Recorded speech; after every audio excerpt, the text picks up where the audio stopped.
Donc, rapidement, pour commencer, je vais dire le président du groupe parlementaire de la coalition Yewwi Askan Wi, M. Birame Souleye Diop, pour faire une introduction pour Tawek, ñu jox kàddu gi M. Babacar Mbaye, le secrétaire de l'Union ci la première question.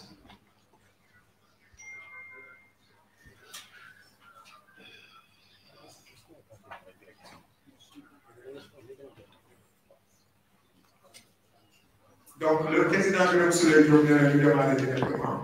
Donc, je vais jox kàddu gi M. Babacar Mbaye, secrétaire élu à l'Assemblée nationale, mu ñëw ci la session budgétaire. Honorable, vous avez la parole. Merci beaucoup. Merci, cher collègue Abass Fall. Je le remercier, le président Birame, di ko féliciter ci coordination bi mu def ci groupe parlementaire muy groupe parlementaire Yewwi Askan Wi. Di remercier sunu collègue yëpp ci seen taxawaay ci marathon budgétaire bi, ci seen taxawaay ci seen première expérience parlementaire. Boo gisee ñu taxaw nag ci budget bi dafa fekk ni rek ne seytaane waxul dëgg waaye yàq na xel, yàq na xalaat, yàq na xol. Dañoo ne woon ne groupe Yewwi Askan Wi bu ñëwee assemblée dañuy ñëw pour bloquer état bi, dañuy ñëw pour lépp lu état bi indi ñu xëpp ci suuf. Boobu dañoo desee xam ndax groupe boo xam ne ay responsables ñoo ko composé, ay cadres ñoo ko composé et des agents qui ont presque 15 ans et 20 ans dans l'administration. Donc xam nañ luy administration, xam nañ luy liggéey état, xam nañ luy budget. Dès le départ dañu waxoon ne que lu jëm ci budget bi dañuy am une posture responsable. Yemuñu woon foofu dañu ne woon dañuy am une posture d'humilité ndax groupe parlementaire bii ñu am muy juróom fukki député ak ñett daanaka mennum sanu jonn 98 moo ci am expérience parlementaire ñi des yëpp bi mooy seen premier mandat, premier exercice parlementaire. Loolu moo taxoon ginnaaw bi ñu installé le 12 ñoo jox ñu documents yi, on avait eu que 10 jours de lecture maanaam fukki fan pour xool document 38 ministères yëpp pour mën a am une position sur le budget. Et bi ñu ko jotee amoon nañu ay pexe pour def li ñuy wax guérilla parlementaire, nekk fi di xeex, proposer ay amendement, jéem a ut ay galgal, mais ñu tànn ñu yoon boobu. Dañu tànn benn stratégie te stratégie boobu mu ngi tàmbali ci commission budgétaire.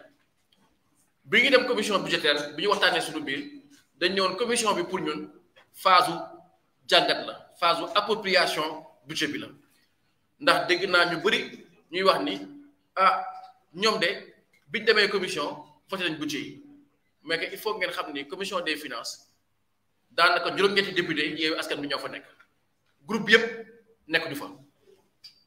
Donc commission des finances li ñu bëggoon ñun mooy suñu député yëpp nañ ñëw fekkee déglu li ministère yi waxtaan ak ñoom, débat ak ñoom, parce que ñun suñu rôle du bloquer état bi, suñu rôle mooy challenger le pouvoir qui est en place. Et je pense que lu nit wayadi war nga nangu ne que ñun ñi ñu tànn le 31 juillet wala sénégalais yi jug le 31 juillet voté pour ñu mooy ñi nga xamante ne d'accorduñ wala kontaanuñu ci réew mi niñ ko amee ba tax nañu votel opposition votel Yewwi Askan Wi. Ñooñu bu ñu kontaanoon duñu votel. Kon nag ñun bu ñu toogee assemblée ñooñu lañ toogal, ñooñu la ñuy liggéeyal, ñooñu la ñuy waxal. Kon nag première phase budget bi phase boobu la woon pour ñun avant ñuy egg plénière mu nekkoon la phase de débat. Yàlla dogal na ni que biñ nekkee plénière yéen ñëpp yée nga foon en direct, et je pense que sénégalais yi am nañ temps wu observer liggéey bi ñu def en plénière, débat yi ñu def en plénière. Je pense que débat yi amoon na solo. Gis ngeen ne am na ay ministères yoo xamante ne daanaka dañu débat 9h ba minuit, loolu yëpp am na jàngat yu ñu ci war def, et je pense que dinaa bàyyi le président Birame Souleye mu mën a indi jàngat yooyu ak coppite yi nga xamante ne war nañ ko indi biir assemblée, et je pense que loolu pour intérêt supérieur assemblée nationale du Sénégal. Mais ñun dañu amoon benn taxawaay bi mooy que on a voté contre le budget. Ministère yi jaar yëpp on a voté contre ces ministères, excepté budget armée. Le budget que nous présentons, c'est un budget de solution. Nous avons une solution. Nous avons Sénégal et en crise. Crise bobu motax budget bi ñu def boko xolé di nga ci gis juroom benn téeméeri milliards pour dimbali sénégalais yi la crise di nga ci gis xey ndaw ñi di nga ci gis lepp lu ñu jël pour dimbali sénégalais yi ci prix yi yokku ndax crise bi ñu dund muy guerre bi am Ukraine ñu ne bu fekkee loolu de kon ñu jàpp nañ ni que le budget c'est un budget de crise et à partir du moment où c'est un budget de crise ñun li ñu am solo mooy dañu xool risque yi am ci budget bi risque yooyu moo war a tax ñu mën a xam ndax lii ngeen ñu présenté dëgg la wala du dëgg est-ce que le budget est sincère ou le budget n'est pas sincère budget bi ñaar ñoo koy mandargal bi ci njëkk moo ñeneen ñoom ils vont faire une croissance à 2 chiffres 10,1%. nee nañu que le budget est de 6 000 milliards mais sur ces 6 000 milliards là 85% day nekk ay ressources internes ak yeneen engagement yu jël ci budget bi ñu leen waa d'accord bu fekkee loolu la nañu waxtaan rek xool ndax risques yi c'est viable ou c'est pas viable bi leen njëkkee ne am ngeen risque sur le dollar ñu ne non sur le baril de pétrole ñoom ñu ne ils ont fait un budget en se basant sur un baril à $90 yéen ñëpp xam ngeen ni daaw que le budget benn mois wàccoon na ba $40 actuellement le budget est à 100 et quelques dollars donc bu fekkee prix baril dafa évoluer rek seen ay pronostic du dëggu du jub te jàpp nañu fi ñu toll nee ngeen vous avez fait votre budget à $90 alors que le baril est actuellement à plus de $100 muy benn ñaare bi ñu leen yéen Sénégal at bi ñu jëm xam nañ ni atum élection la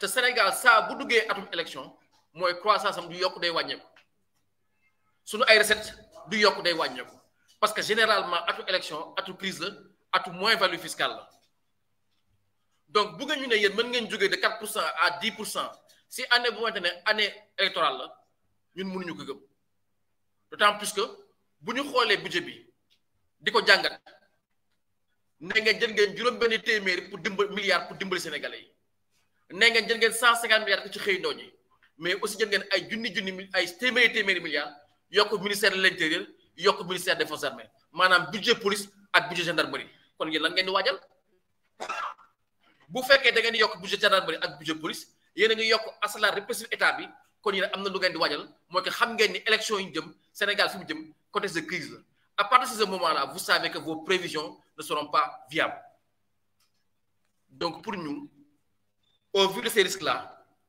il était important pour nous de voter non à ce budget-là parce que vous faites que le budget c'est une prévision et que les prévisions sont à 6 000 milliards nous on sait que vous ne ferez pas autant de recettes. Si la croissance est prévue à 10,1%, nous on sait que la croissance ne sera pas à 10%. Et d'ailleurs FMI moo ko njëkk wax FMI moo ne que Sénégal seen prévision bi dëgguwul lu tax dëgguwul parce que FMI ne la jàpp na ni mënuñu commencer exploitation pétrole ak gaz avant le premier semestre de 2024.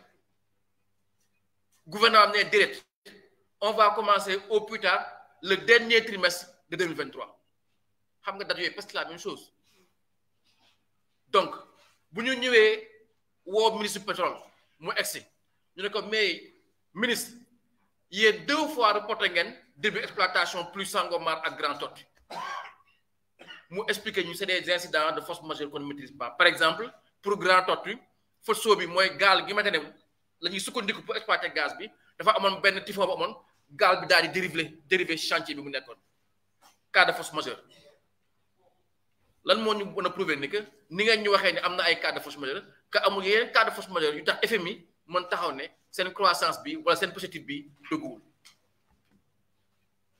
donc ñun on considère que ce budget qu'on nous a présenté n'était pas un budget sincère dans ses estimations et dans ses prévisions beneen jàngat bi ñu ci am Moi, que c'est Sénégal a plus de 11 000 milliards d'endettement. On a atteint plafond critère de convergence communautaire.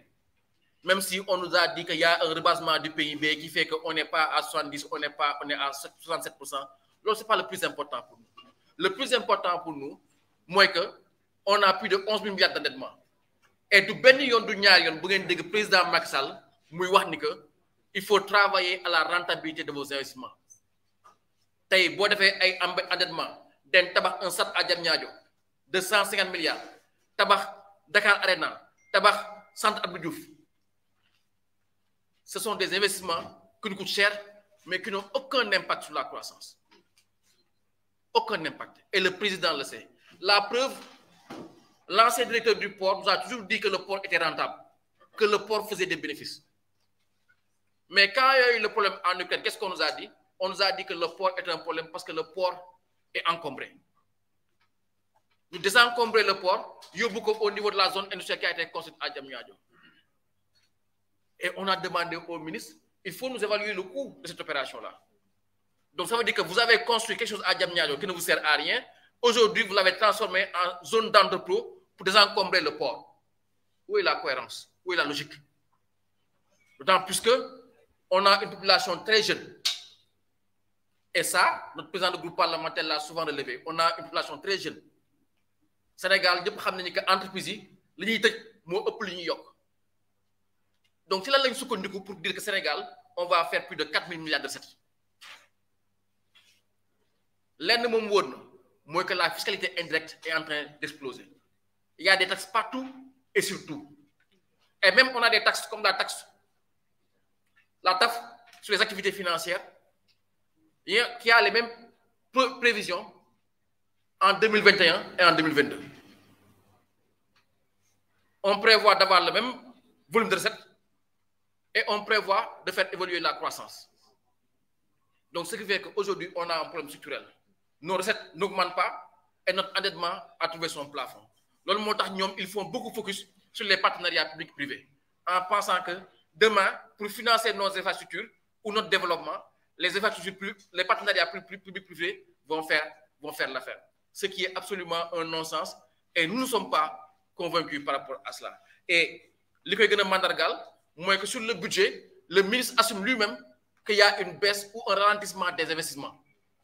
Pourquoi? Parce qu'ils ont dit que cette année, pour investir sur le développement et sur l'avenir, ils ont fait le choix de l'investir sur le soutien aux populations pour faire face à la crise. Donc le budget n'est pas un budget de solution, c'est un budget de crise. Et quand il y a crise, ce qu'on attend, c'est des changements.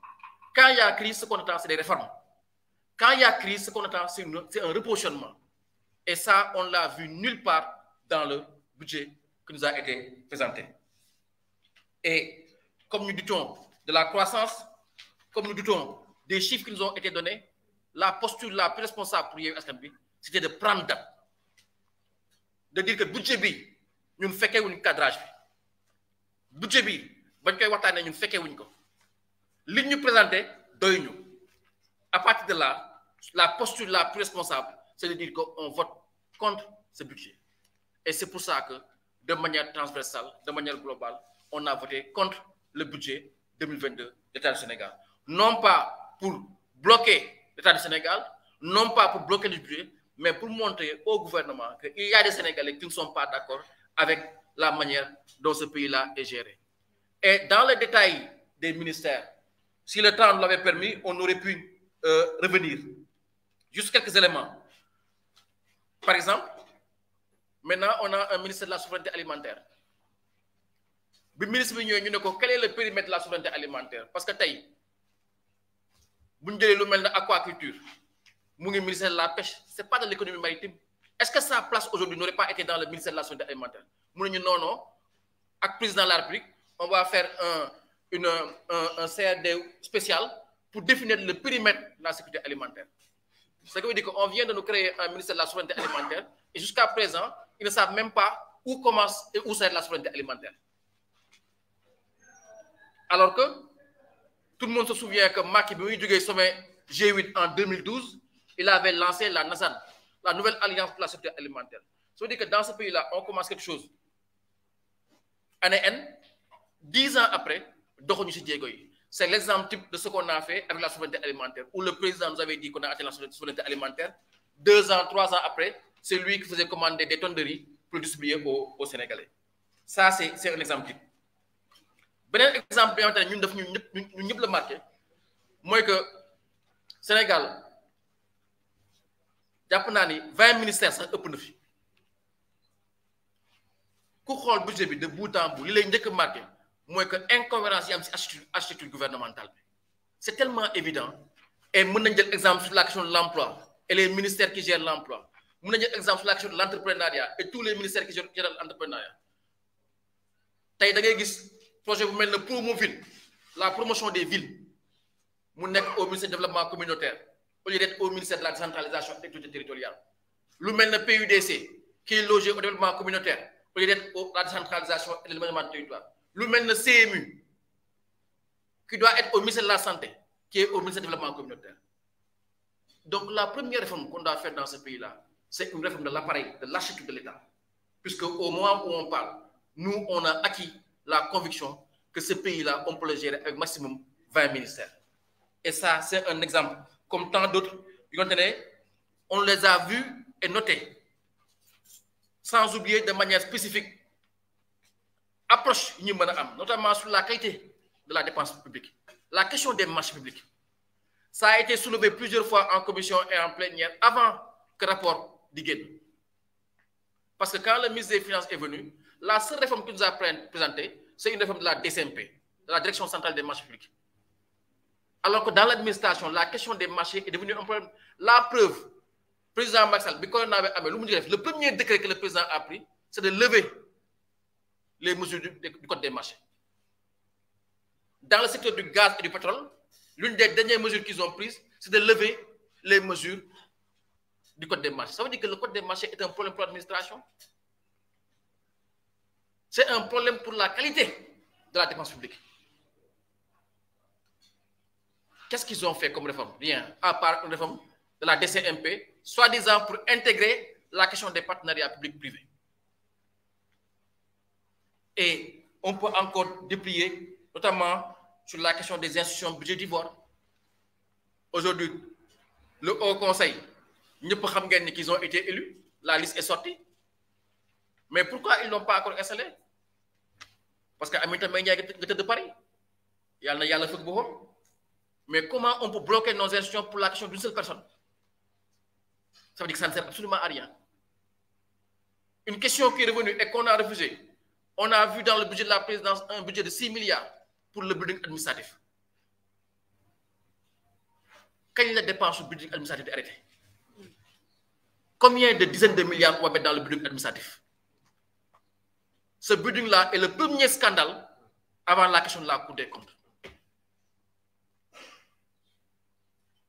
Et je peux continuer encore et encore sur les choses qu'on a notées dans ce budget et qui fait que l'impression qu'on a, c'est que ce pays avance de 5 pas, recule de 10 pas. La preuve, en 2012, le président Macky Sall a commencé, moi, je suis le président du pouvoir d'achat. Damay wàññi fiscalité sur les salaires. Damay wàññi ndëkki. Tey, on nous fait un budget où il y a 600 milliards de mesures d'accompagnement sur la question des prix. Et ils ne sont pas encore capables de comprimer les prix. Le président Macky Sall a damay wàññi loyer. C'est l'un des plus grands échecs en termes de réforme administrative. Donc ça veut dire que ce pays-là, les engagements que le président avait pris il y a 10 ans, il ne les a pas réglés aujourd'hui. Ce pays a besoin d'autre chose que de ponts, de routes, de terres, d'un endettement aujourd'hui qui nous pèse lourd et qui fait que notre économie est plus grevée qu'autre chose. Raison pour laquelle il ne peut pas nous dire qu'il est un homme providentiel. Il ne peut pas nous dire que le pays peut se passer de lui. Def na lu mu doon def, liggéey na lu mu doon liggéey, war na Sénégalais lu mu mën. Je pense que at bi ñu jëm, à moins de 8 mois du début du processus électoral, je pense que la logique voudrait que kenn ku nekk si ñun am une posture responsable. Et la posture responsable pour nous, pour Yewwi Askan Wi, c'était d'alerter l'opinion en disant que le budget bi ñu voté doyuñu li leen ci gis et on a décidé de voter contre ce budget. Je termine par montrer aux gens que lii tàmbali la si ñun puisque on est à l'aide des budgets programmes ñun suñu neexee dans un ministère on veut tel programme on refuse un autre programme et la preuve bi ñuy voté budget armé ñoom comme d'habitude dañuy yëg xas ñu saaga ñu ne yéen xamul leen lu ngeen di wax waru leen débat ak budget armé parce que budget armé kenn du ko débattre budget armé kenn daaw ko débattre budget ministère des finances kenn daaw ko débattre soi-disant que dafa yaru c'est le 166e député budget industrie Moustapha Diop kenn daaw ko débattre budget ministère des relations avec les gestions kenn daaw ko débattre c'est nous qui avons imposé que tous les budgets soient débattus et l'histoire nous donne raison on avait raison de débattre sur le budget de l'armée parce que tey si on parle de Covid-19 on n'oublie pas que c'est un général d'armée qu'on avait choisi pour servir de faire valoir à ce qui a été un scandale. Et aussi, on a voulu leur montrer que nous, on n'a pas employé avec notre armée. Puisque le budget de l'armée, les programmes de l'armée sont les seuls programmes qu'on a votés unanimement pour rendre hommage à notre armée et leur faire comprendre que ce que vous faites nous intéresse. Vous êtes notre armée, nous avons confiance en vous, nous savons ce que vous faites et nous respectons. Mais par contre, le budget de la gendarmerie qui est dans l'armée, on ne l'a pas voté. Parce qu'on ne va pas voter un budget pour massacrer l'opposition. On ne va pas voter un budget pour tuer les Sénégalais en toute impunité. On ne va pas voter le budget d'une gendarmerie qui refuse de se prononcer sur la mort de ses propres agents. Donc tout ce qu'on a fait dans ce budget-là répond à une cohérence. Tout ce qu'on a fait dans ce budget-là répond à une explication plausible, rigoureuse, basée sur le travail qu'on a eu à faire. Et c'est l'occasion pour moi de rendre hommage à ce groupe-là. Puisque nous avons plusieurs profils qui ont su se compléter techniquement et qui ont permis de faire des débats exceptionnels. Que tous les ministères louent, que tous les techniciens administratifs louent, puisqu'il nous est arrivé de débattre d'un ministère de 9h à minuit. On n'a pas débattu pour le plaisir de débattre, on a débattu pour l'intérêt supérieur de la nation, puisque c'est ça la raison de vivre de Yewwi Askan Wi. Nous nous battons pour le Sénégal, nous nous battons pour sa démocratie et nous nous battons pour que ce pays-là avance. Et Inch'Allah, li ñu gëm te di ko wax Sénégalais yi mooy que taxawaay bi ñu waroon am assemblée ci budget bi def nañ ko ba mu mate lépp lu ñu fa def ak lu ñu fa wax rek Sénégal moo tax ñu wax ko Sénégal moo tax ñu def ko parce que budget bi nee nañu budget de solution la naam am na ñu ci def pour Sénégalais yi mais li gën a am solo pour Sénégalais yi mooy nañu ñoŋal suñu économie ñoŋal suñu administration ñoŋal ni ñu yoree réew mi parce que loolu mooy jeexital bi pour que ëllëgu Sénégal gën li ñu weesu et je pense que loolu la Yewwi Askan Wi di xeex te taxawaay boobu la ñu am may gërëm waa coalition bi nag parce que taxawaay bi métti woon na marathon métti na pendant 45 jours 9h ba minuit ñu débat c'est des centaines d'heures de travail mais def nañ ko taxawee nañ ko parce que askan bi moo ñu ko jalal ñoom ñoo ñu fa yónni woon te lépp luñ ci mën rek def nañu ci leen remercier.